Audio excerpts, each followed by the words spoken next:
Taller en formación, ministros de la palabra de Dios, modalidad online.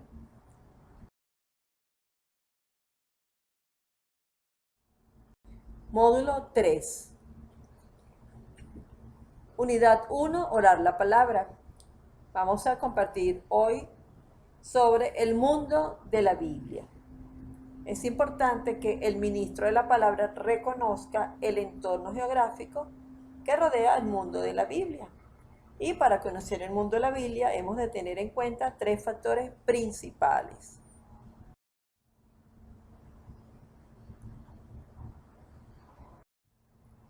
El entorno geográfico, la descripción de Palestina, ¿verdad? O sea, todo lo que es la descripción, y la historia del pueblo de Israel y sus costumbres e instituciones, tan diferentes a las de nuestra época actual. Entonces tenemos entorno geográfico y descripción de Palestina. Vamos a ver entonces el país de la Biblia para luego cerrar con la vida del pueblo de la Biblia. Si tomamos un mapa en el que aparezca todo el mar Mediterráneo, lo puedes observar allí en el mapa donde dice mar Mediterráneo, en la parte izquierda, encontraremos el país de la Biblia en el extremo más oriental del mismo y corresponde más o menos a lo que hoy es el Estado de Israel, aunque antes también recibió los nombres de Canaán y Palestina. En cuanto al entorno geográfico, es importante saber dónde se sitúa Palestina, ya que es el punto de encuentro de 3 grandes continentes. Entonces tenemos allí el mar Mediterráneo,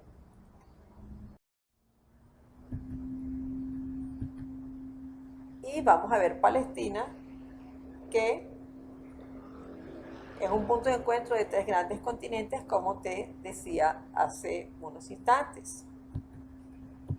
Al este vemos Asia, al sur África y al oeste Europa. Esto significa que siempre ha sido lugar de paso para el comercio y también para la guerra entre los pueblos de estos continentes. Era una puerta obligada para los que venían de Europa por el mar Mediterráneo, que pudimos ver en el mapa y lo puedes ver allí en el borde superior de la página de la presentación, y para las comunicaciones por tierra entre Egipto y Mesopotamia, que fueron la cuna de las más antiguas civilizaciones. Cualquier contacto o desequilibrio entre estas grandes civilizaciones, por supuesto que afectaban necesariamente a Palestina.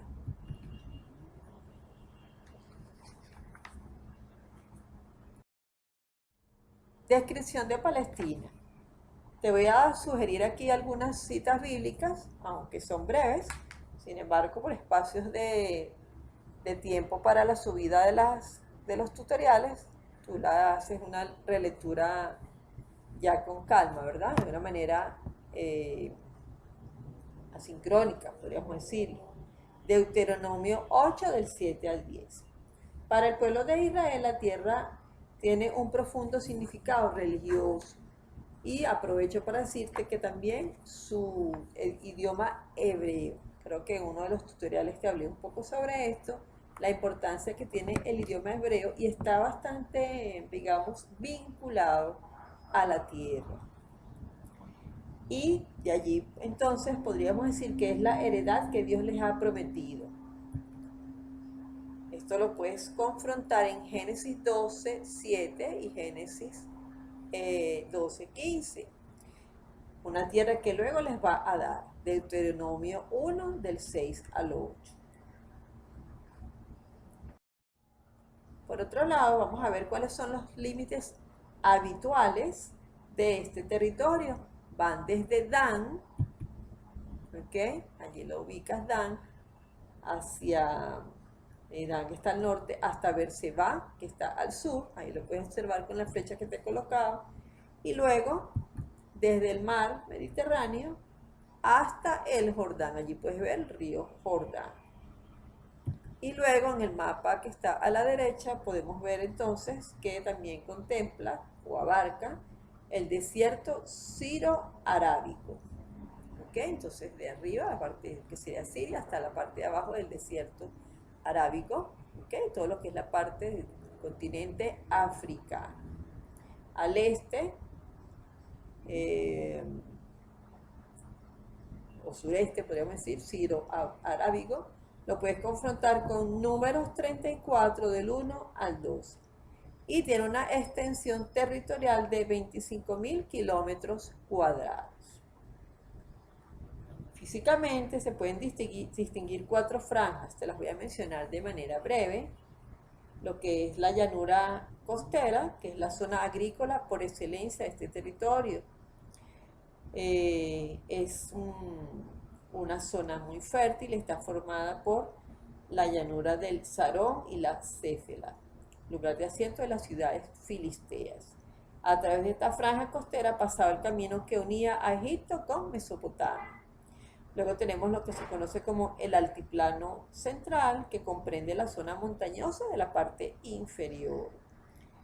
Allí abarcan lo que son las montañas de Neftalí en Galilea, las montañas de Samaria, las montañas de Efraín y las de Judá. En esta franja se encuentran las ciudades bíblicas más importantes. Atención, ¿cuáles son las ciudades bíblicas más importantes? Samaria, Siquén, Silo, Betel, Jerusalén, Belén, Hebrón, entre otras. Luego tenemos la fosa jordánica, que forma parte de la depresión más profunda del planeta. En Palestina abarca desde las fuentes del Jordán hasta el Mar Muerto. Al norte se encuentra el lago de Genesaret, o conocido también como el lago de Galilea, muy rico en pesca y rodeado de numerosos pueblecitos. En torno a él vivió y predicó Jesús. Luego viene el curso del Jordán, que a través de numerosos meandros desemboca en el Mar Muerto. Es un inmenso lago que posee un contenido salino 6 veces mayor que el de los océanos. Y en cuarto lugar, la cuarta franja, finalmente al este del Jordán se levanta la meseta transjordánica, que poco a poco va bajando de nivel hasta confundirse con el desierto siro-arábigo. Políticamente, Palestina muy pocas veces fue un país unido. Por lo tanto, se pueden distinguir 3 grandes regiones: Galilea, Samaria y Judea, que era la capital de Jerusalén, Ya desde el asentamiento de las tribus, el territorio se dividió en 2 grandes bloques con marcadas diferencias sociales, culturales y también religiosas. Y después de Salomón, el hijo de David, esta división va a quedar sellada por el surgimiento de 2 reinos independientes, que son el de Israel al norte y el de Judá al sur. La historia del pueblo de la Biblia. El conocimiento de la historia del pueblo de Israel es otro dato importantísimo para que tú y yo podamos entender la palabra, la Biblia, las Sagradas Escrituras. De esa historia hablan continuamente sus libros. Sabemos que son 73 libros, 46 en el Antiguo Testamento y 27 en el Nuevo Testamento, ambos Antiguo Testamento y Nuevo Testamento divididos a su vez en 4 partes, ¿verdad? Entonces podríamos decir que en esa historia vivieron los profetas, los reyes, los sabios, Jesús, sus primeros discípulos, entre otros. Y es dentro de estos personajes, ¿verdad? De estos libros, de esa historia donde se escribieron los libros que hoy la forman. Te acabo de decir que la Biblia habla de esta historia. Sin embargo, es importante puntualizarte que no significa que la Biblia sea un libro de historia. Recuerda que ya vimos los géneros literarios y entonces vimos que género profético, género sapiensal, género poesía, género apocalíptico, género parábola, entre otros. ¿Okay?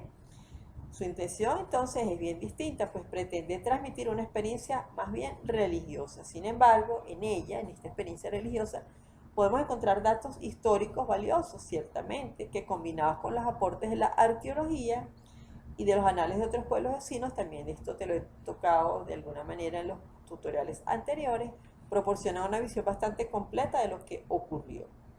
Vamos a dividir entonces esta historia de este pueblo en los siguientes periodos. El periodo de los patriarcas, entonces luego confronta Génesis 12, del 1 al 9. Las más antiguas raíces de lo que después será el pueblo de Israel se encuentran en los patriarcas. De ellos hablan abundantemente la Biblia y en el Nuevo Testamento son citados con bastante frecuencia por Jesús, aunque la documentación histórica y de arqueología realmente es bastante escasa. El problema es que los sucesos consignados en la Biblia fueron escritos muchos siglos después de lo que ocurrieron. Sin embargo, podemos decir que los relatos que hablan de los antepasados de Israel están firmemente anclados en la historia, aunque no debemos confundirlos con reportajes o crónicas periodísticas.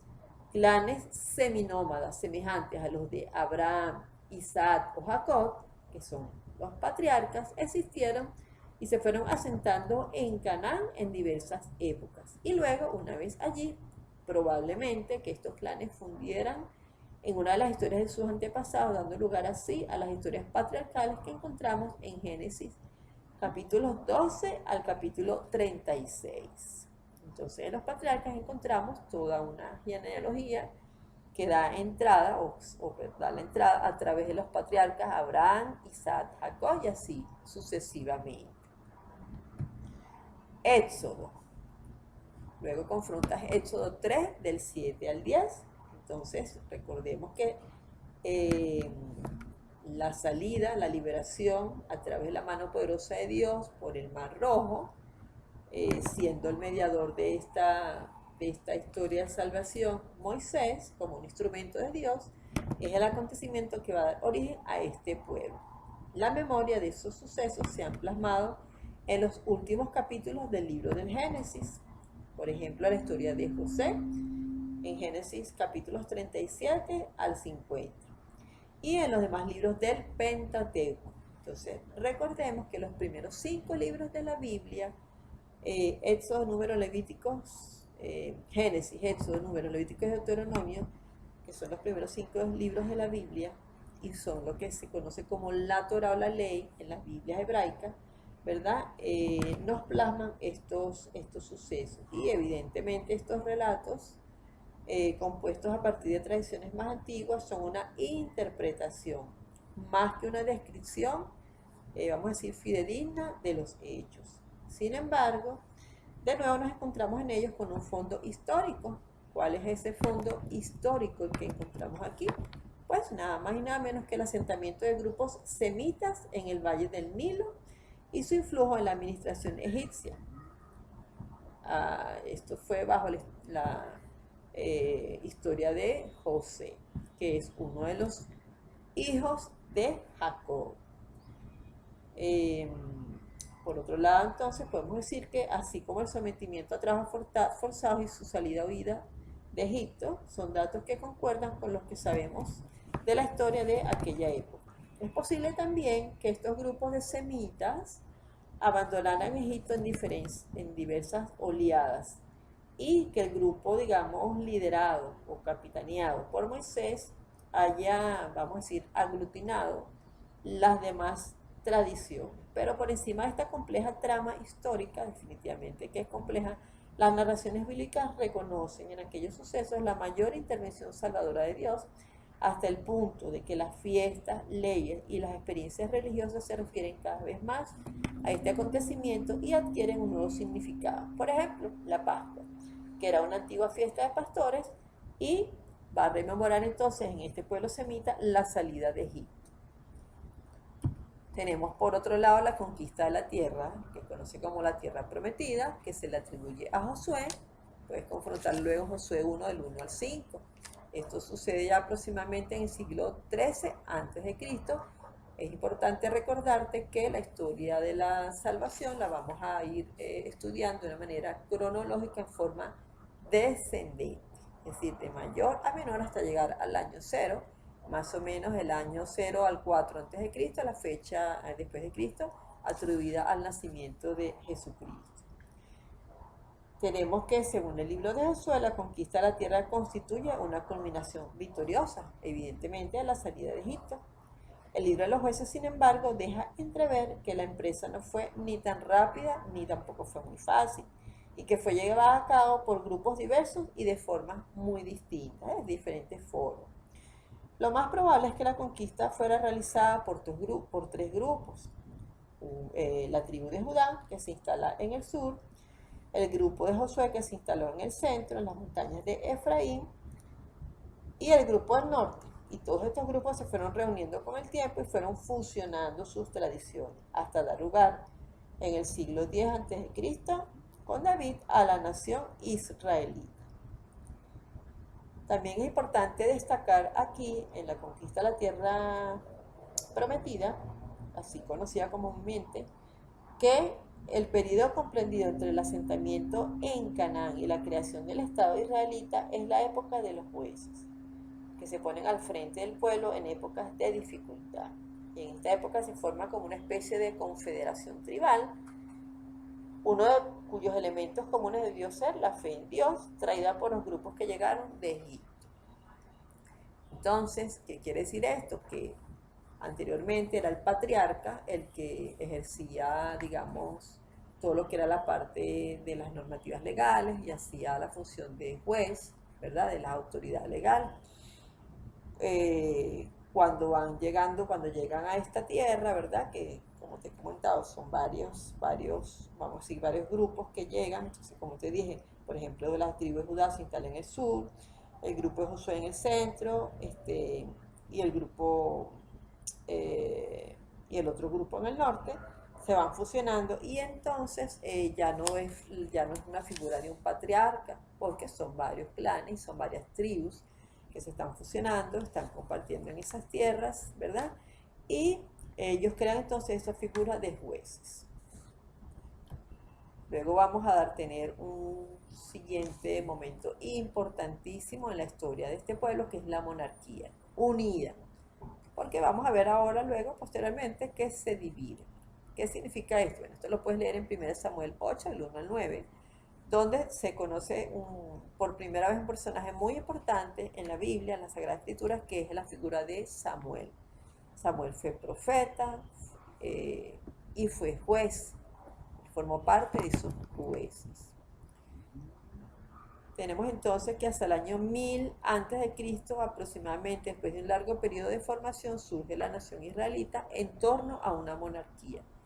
Y esto se da por tres factores fundamentales que dieron lugar a este hecho. Primero, el paso de una sociedad seminómada a otra sedentaria ya de tipo más urbano, el contagio o, digamos, la comunicación con los pueblos vecinos y la necesidad de unirse ante el peligro de los filisteos, que representaban una amenaza para estas personas. Recuerden la geografía que acabamos de ver, por ejemplo, el mar Mediterráneo, Galilea, todo esto daba paso a que todo el mundo entrara, digamos, de una manera fácil, por decirlo de alguna manera. Eran territorios muy asediados y muy codiciados. En el primer y segundo libro de Samuel, primero de Reyes y primero de Crónicas, encontramos relatos bastante completos en los cuales el principal interés es legitimar teológicamente, oígase bien, teológicamente la monarquía y la dinastía de David. Entonces tenemos que Samuel y Saúl dieron los primeros pasos para que esto se diera así, para que esta monarquía se instaurara, por decirlo de alguna manera. Entonces recordemos que Samuel fue profeta, fue juez, y Saúl fue el primer rey de Israel. Entonces ellos dos dieron estos primeros pasos para esta monarquía. Sin embargo, fue David quien domina a los filisteos y los vence, y entonces organiza de manera bastante eficiente y eficaz la administración. Y tuvo una corte muy floreciente. Y como sucesor nombra a su hijo Salomón, quien abrió el nuevo reino a la cultura y flujo de los pueblos circundantes.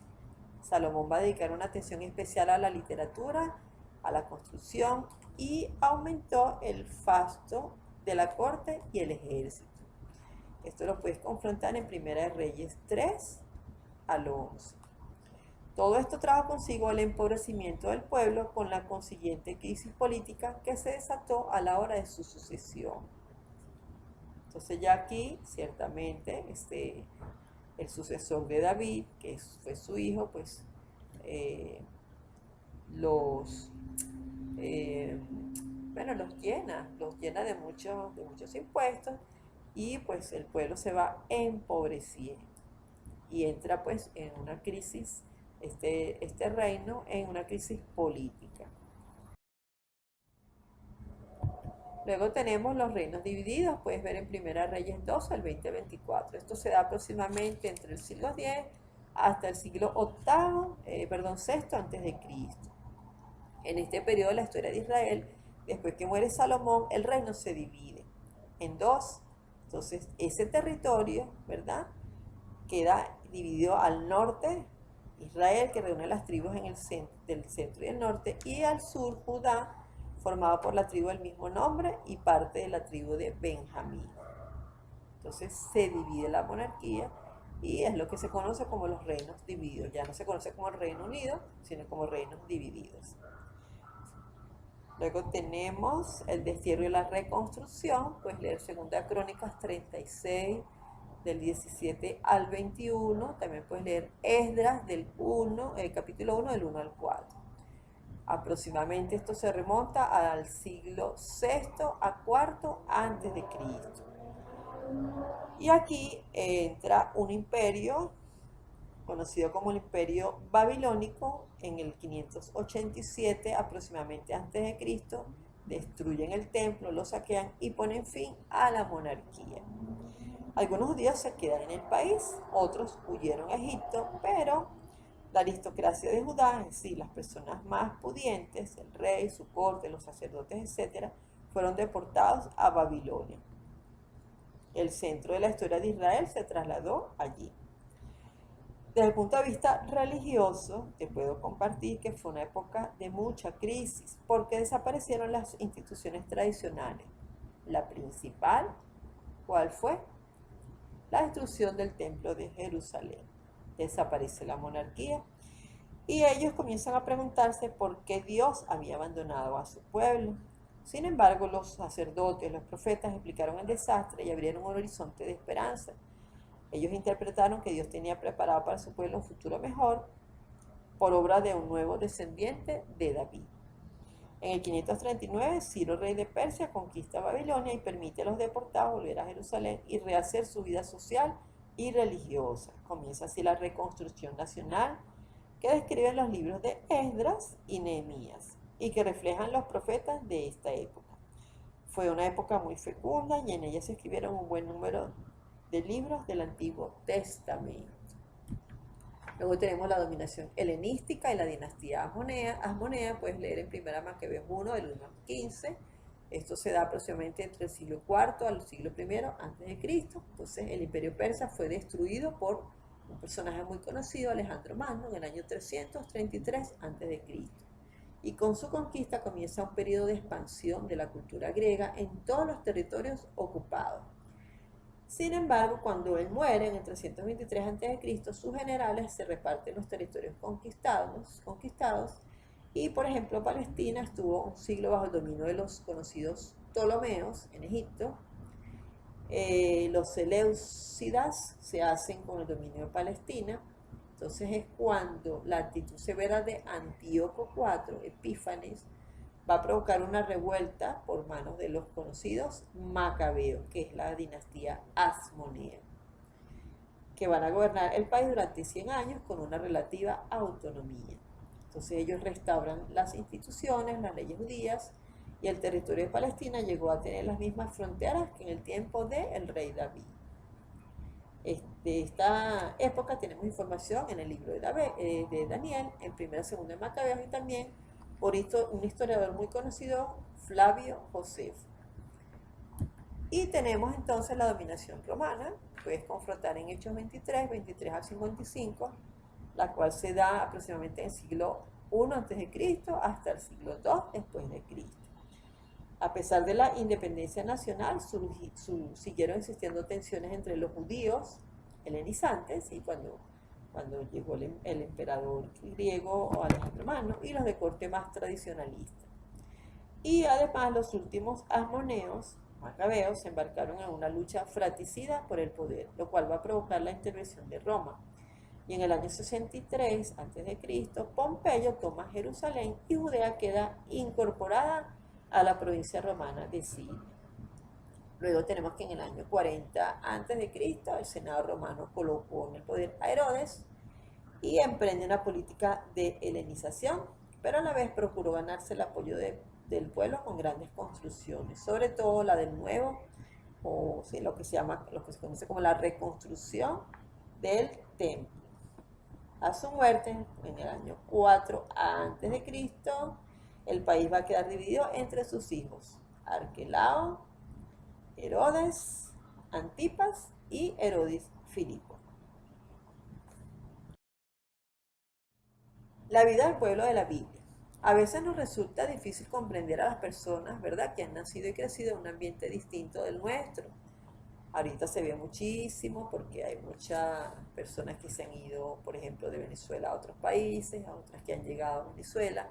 A los que han nacido en un pueblo les cuesta entender los usos y costumbres de la ciudad, y lo mismo ocurre al revés.